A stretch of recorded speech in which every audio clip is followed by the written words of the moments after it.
Abra sua Bíblia aí no livro de Colossenses, capítulo 3. Colossenses, capítulo 3, a partir do versículo 16. Colossenses 3, 16.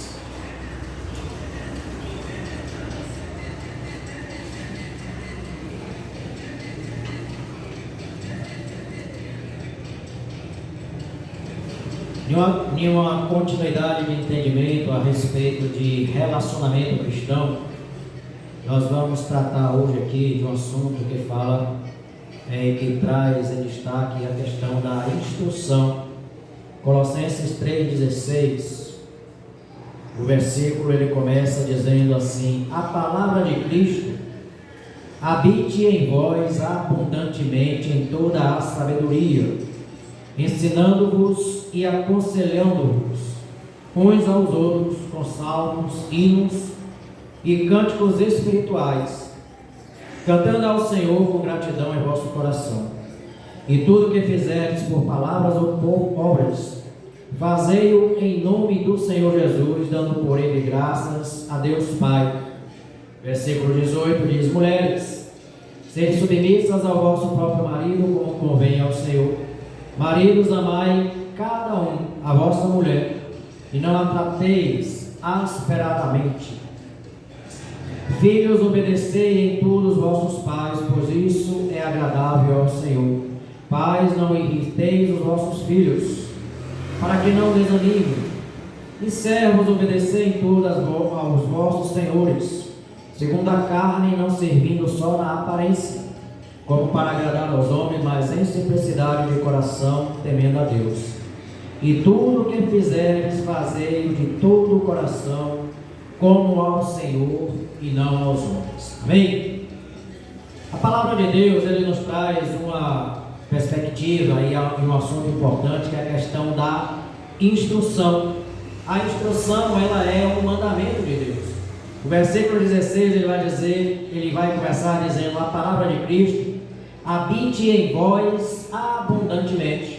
Por isso a gente precisa entender que a instrução, ela é fundamental para poder fazer crescer a nossa fé. A instrução, ela é um mandamento fundamental para fazer a gente aprender a viver e a conviver em unidade, em comunhão, e a enfrentar os problemas deste mundo. A instrução é um ponto importante porque ela vem antes da ação. Primeiro a gente precisa conhecer para depois a gente agir. Por isso é necessário que a gente primeiro tenha uma instrução da vontade de Deus, que a gente conheça a vontade de Deus, para depois saber agir de acordo com a vontade de Deus. Por isso a instrução do Senhor aqui neste versículo é algo fundamental para o crescimento espiritual de todo cristão. Ele diz: a palavra de Cristo habite em vós abundantemente, ou seja, em abundância, em toda a sabedoria e ensinando-vos uns aos outros. Primeiro a gente precisa então saber e conhecer a vontade de Deus para depois poder praticá-la.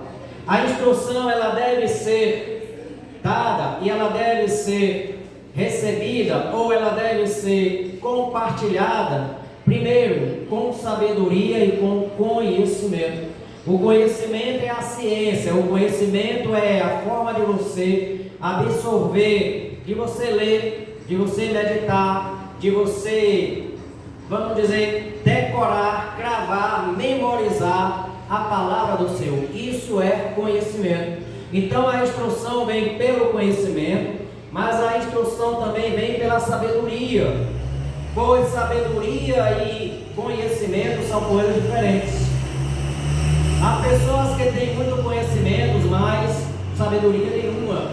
Já há outras que até não têm conhecimento específico, conhecimento técnico, conhecimento científico, mas têm sabedoria. Se a gente for, por exemplo, para uma pessoa que é pescador, o pescador, ele olha para o tempo e ele consegue ver e prever se o tempo está bom para a pesca ou não, se vai chover ou se não vai chover no dia seguinte, se aquele dia, se o clima vai ser favorável ou se o clima vai ser desfavorável, ainda que ele não tenha conhecimentos meteorológicos, climáticos ou científicos em suas mãos, pela experiência e pela vivência, ele sabe dizer se o dia vai ser bom ou se o dia vai ser ruim para a pesca.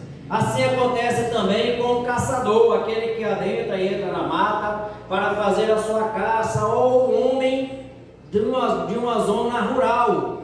Ele tem o conhecimento por experiência, porque é necessário ter instrução, e a instrução ela vem com o conhecimento e ela vem com a sabedoria, pois instruir é necessário que seja feita também de uma forma prática. Não basta apenas a gente saber e conhecer a palavra de Deus, se a gente não sabe aplicar ela às nossas vidas. É necessário ter o conhecimento e ter a ciência para aplicar essas verdades e podermos usufruir dela. Não é à toa que uma pessoa cursa uma faculdade, cursa uma universidade, se especializa em conhecimento para só então praticar. Segunda coisa, a instrução ela precisa vir a nós com criatividade. A igreja ela precisa ter criatividade para poder saber instruir principalmente os mais jovens na fé. E a instrução na igreja ela pode vir através de uma música. Você pode aprender os livros das Escrituras Sagradas através de uma música. Você pode aprender versículos, doutrina e conhecimento e vontade de Deus através de uma música. Você pode usar a criatividade para a instrução através do teatro, através da coreografia, através até daqueles bonequinhos fantoches. Conhece aqueles bonequinhos que a pessoa fica manipulando com a mão e conversando e fazendo uma encenação? Então essa também é uma forma de instruir a igreja e de, através disso, manter um crescimento, manter um relacionamento. A gente pode até também, como forma de criatividade, usar desenhos, e além de desenhos, usar também o que a gente coloca aqui como jogos bíblicos. Às vezes a gente leva tempos e tempos, ou a gente perde horas e horas em jogos e brinquedos na internet, fazendo ou brincando ou se divertindo, quando poderia estar fazendo isso com jogos que são bíblicos, porque além de você estar se instruindo, aprendendo, estaria também se divertindo e absorvendo o seu tempo com melhor qualidade. Então a instrução ela pode vir a gente por meio da sabedoria, ela pode vir a gente por meio da criatividade. E uma terceira forma que a palavra de Deus diz, aqui no versículo 16, primeiro, versículo 16, que a palavra de Cristo habite em vós abundantemente em toda sabedoria. Então sabedoria é a primeira forma de se obter instrução, ensinando-vos e aconselhando-vos com salmos, com hinos e com cânticos. Salmos, hinos e cânticos é exatamente usar da criatividade para poder aprender os ensinos da palavra de Deus. E ele diz assim: com gratidão em vosso coração. Então a terceira forma de se obter instrução é por meio da gratidão. Às vezes a gente está na igreja, somos crentes, somos cristãos, mas nós passamos as mesmas lutas e passamos as mesmas provas que as pessoas lá fora que não são crentes também passam. Às vezes vem um desemprego, às vezes vem a doença, às vezes vem a enfermidade, às vezes vem uma reprovação em uma prova, vem uma reprovação em um concurso, vem uma dificuldade, mas a palavra de Deus diz que a gente tem que passar esse momento de instrução em gratidão. Aproveitar os momentos de dificuldade, os momentos de lutas, os momentos de provações, para que a gente possa crescer espiritualmente. A forma como a gente vai reagir diante das situações é que vai fazer a diferença. Uma pessoa pode estar passando lutas e provas e ficar deitado na cama o dia todo, ou ela pode levantar e ela pode reagir para poder lutar e para vencer e para poder superar as suas dificuldades. Tem um ditado Eu gosto muito de contradizer essas coisas. Tem um ditado que as pessoas dizem que Deus está no controle de todas as coisas. É verdade. Mas tem um ditado que diz que Deus está no controle das nossas vidas. Não é verdade. Deus não está no controle das nossas vidas. Você está no controle da sua vida. Você é responsável pelas suas decisões. Você é responsável pelos seus atos, pelas suas escolhas.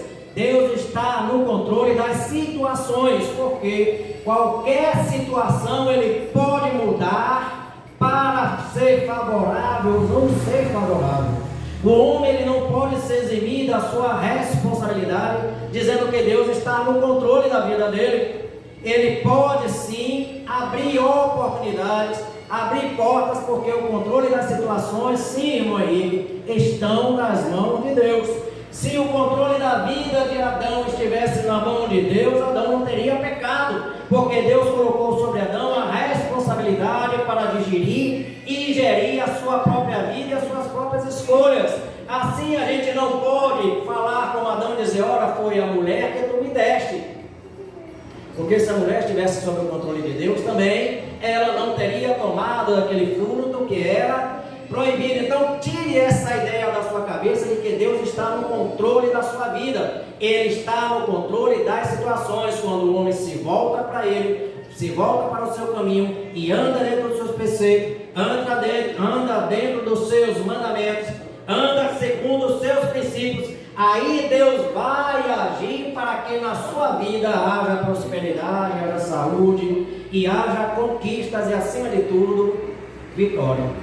Então muitas vezes a gente prega, a gente diz, olha, não se preocupe com a luta, com a guerra e com os problemas, porque Deus está no controle da sua vida. Não, Ele está no controle da situação, porque nas lutas, na guerra e nos problemas, Ele também passa juntamente com a gente. Às vezes o crente fica afirmado, às vezes em verdades ou coisas que a gente ouve e repete, ou coisas que a gente ouve e reproduz, porque a gente achou aquilo ali bonito, achou interessante, mas a palavra de Deus vai dizer que Ele não tira do homem a responsabilidade. Deus não descarta a responsabilidade que Ele deu a cada um de nós. Ele vai nos ajudar se nós estivermos dispostos a poder mudar. Então, uma segunda forma, ou melhor, a terceira forma de instrução é aquela que é feita com gratidão. A primeira é que é realizada com sabedoria, obtendo-se a instrução e o conhecimento. A segunda é aquela que é feita com criatividade. E a terceira é aquela que é feita com gratidão. As experiências pelas quais nós passamos nas lutas, nas provas, nas dificuldades, é que vão nos moldar, nos lapidar e nos preparar. Muitas vezes você já passou situações difíceis, mas Deus está te preparando para que quando alguém chegar na mesma situação pela qual você já passou, você possa ser para ele um porto seguro. Você possa ser para ele alguém que seja conselheiro e diga, olha, realmente essas coisas acontecem, mas Deus sempre nos dá a vitória, aquele que sempre permanece firme na palavra e em Cristo Jesus.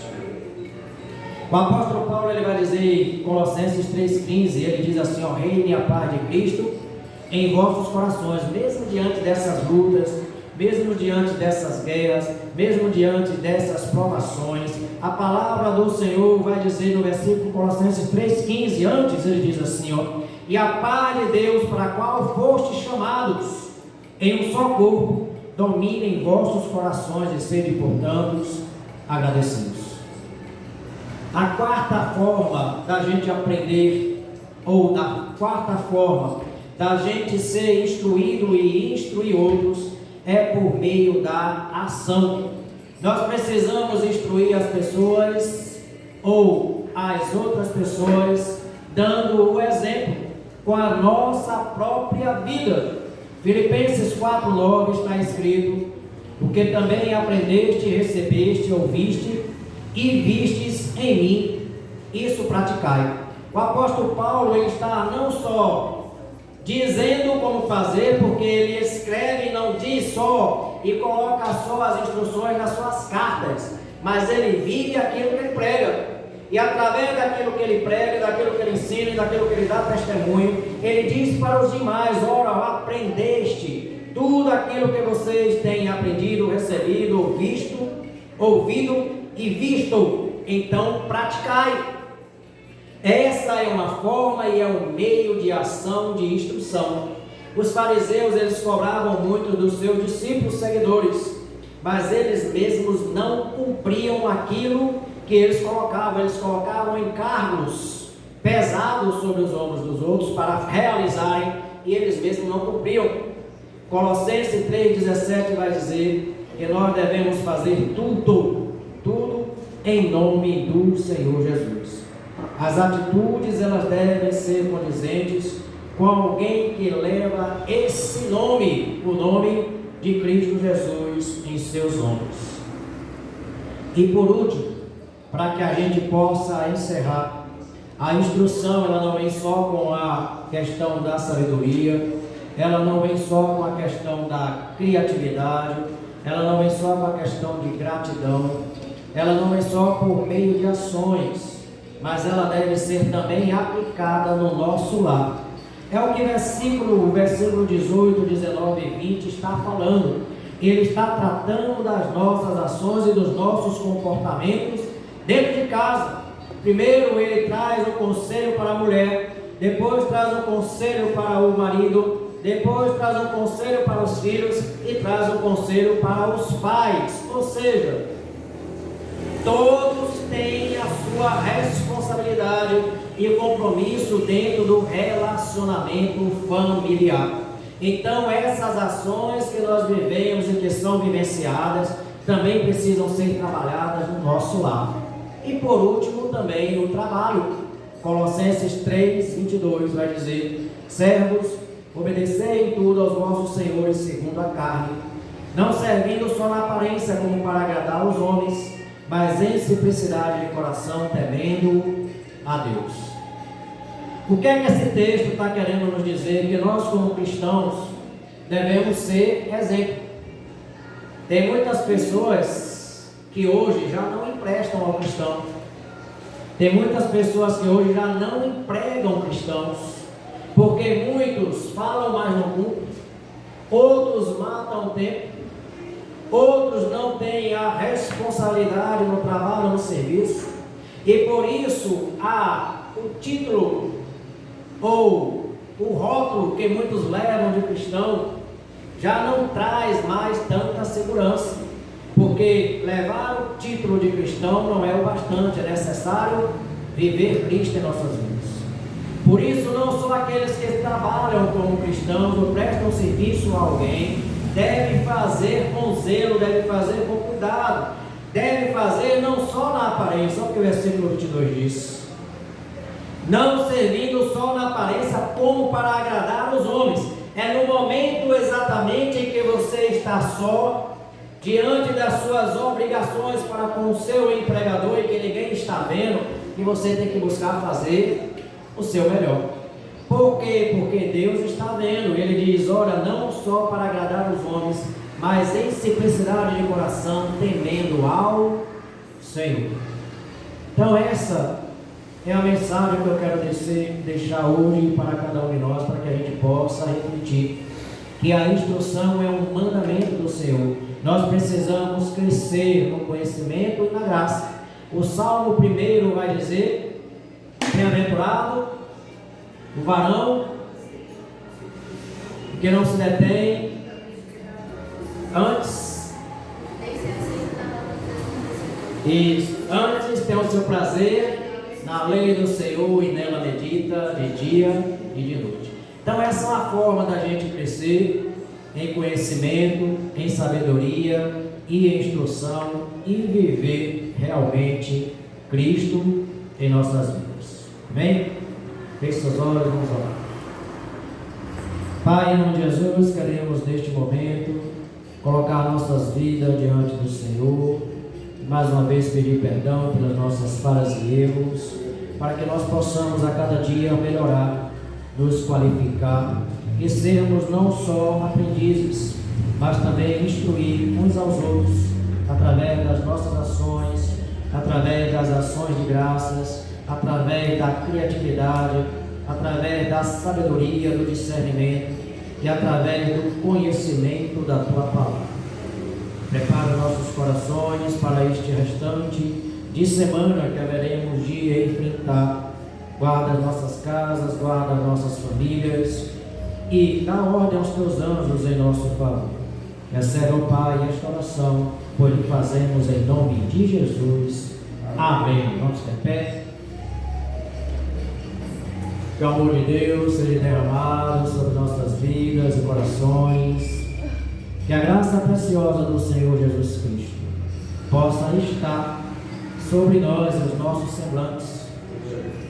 Que a divina consolação do Espírito Santo e a esperança que nele há, por ser o nosso penhor e o nosso depósito, possa nos dar a certeza e a convicção de que em tudo em Cristo seremos instruídos para a honra e a glória do nome do Senhor. Em nome de Jesus. Amém. Se Deus é por nós, quem será contra nós? Agindo Deus, quem impedirá? A vitória é nossa, em nome de Jesus. Amém.